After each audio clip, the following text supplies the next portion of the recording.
a loss of balance. Now, balance is a tricky term based on the way that it's used in our society today. The way that balance is often used socially in conversation is that people seem to think balance means a 50-50 trade off between things, or even a split amongst a number of things when there's more than two of them. So let's say it's four, and it's 25, 25, 25, 25. It's two things, 50-50. I disagree, however. That is not what balance actually means.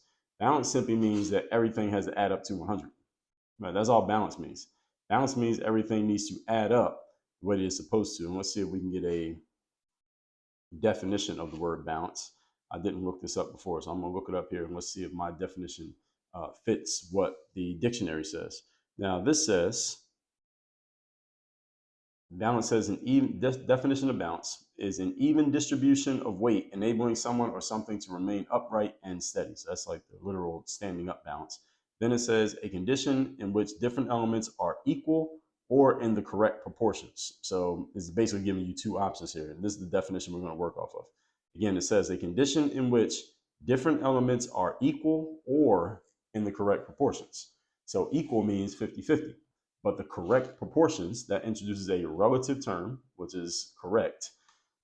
And you get to choose what the balance is. So balance does not mean always 50-50. Balance can mean 90-10, depending on what the situation is. All right, so if you are playing on a basketball team, for example, with LeBron James as your teammate, there should not be a 50-50 balance between how much you have the ball and how much LeBron has the ball. He should probably have the ball about 95% of the time and you about 5%. The balance is 95-5. That's the correct proportion based on his ability and your ability, right? That is a balance because that balance adds up to 100 and is the proper proportions based on who's who, what's what, and who's capable of doing what. And it makes the most sense when it comes to the goal. The goal is winning the game. So who has a better chance? Who should have the ball in their hands if we want to win the game? Probably the guy who's the best player, all right, which will probably be LeBron. Okay, so when we talk about balance here, it does not mean that you need to be evenly distributed amongst every aspect of your life. You just need to be distributed in the proper proportions in your life. Can we agree that some aspects of your life are more important than other aspects? I think we can. And this is where I challenge the concept when people say how you do anything is how you do everything. It's bullshit. No, it's not. I don't do anything the same way that I do everything. All right, the effort that I put into emptying the dishwasher is not the same as the effort that I put into recording the show because they are not equally valuable. They do not mean as much equally. So the effort I put into that is 1% of the effort that I put into this. Why? Because this one matters more. So it's not how you do anything, it's how you do everything. I get the direction of that concept, which is if you're going to be serious about something, be serious about it. Don't half-ass over here and then try to turn on and get over there. I get the direction of that concept, but in a literal sense, it's not true. And people say it as if it's to be meant literally, and I don't believe that. First of all, not that I don't believe, I know that it does not literally translate, and even the people who preach it do not live it. They say it, but they don't live it. How I do anything is not how I do everything. There are certain things in my life that I put much more focus, much more attention, much more energy into because they matter more to me, and that is a balance. That is a proportionate distribution of resources based on the value of an activity or a thing in my life, and this is the exact same thing in your life. So we can agree that some aspects of your life are more important than others, right? Which means some aspect of your life should only get some resources compared to others getting a lot of resources. And this makes logical sense. But does this make logical sense? Of course it does. But keep in mind, most human beings are not logical, all right, especially when they're in an emotional state. That's why I'm here to help you. So a lot of people think they're going to lose balance. So if I become more successful, then, and let's just talk about this more directionally than literally.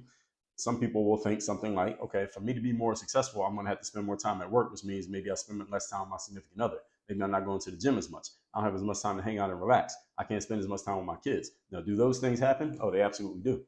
All right, there are members of Work on Your Game University who I talk about these exact challenges with that I've created this much success in my professional life, but the trade-off of that, notice this, trade-offs, no perfect scenarios, only trade-offs, is that the balance has been disturbed because I'm putting so much on into this part that I'm putting less into my home life, less into my kids, less into my fitness, less into my time to read books and develop myself, less into the time I'm spending with my significant other. I need to get that back in the right type of balance. And the right type of balance does not always mean 50-50.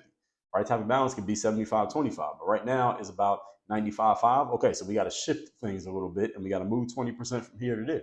That is the proper balance. So balance doesn't always just mean, again, definitely not even between everybody. It just means the proper amounts. And sometimes you can lose that balance in order to achieve success. And here's what I'll tell you, that in order for you to achieve significantly at a significantly higher level than where you are right now, I would venture to guess you probably will be out of balance for some time in order to do it.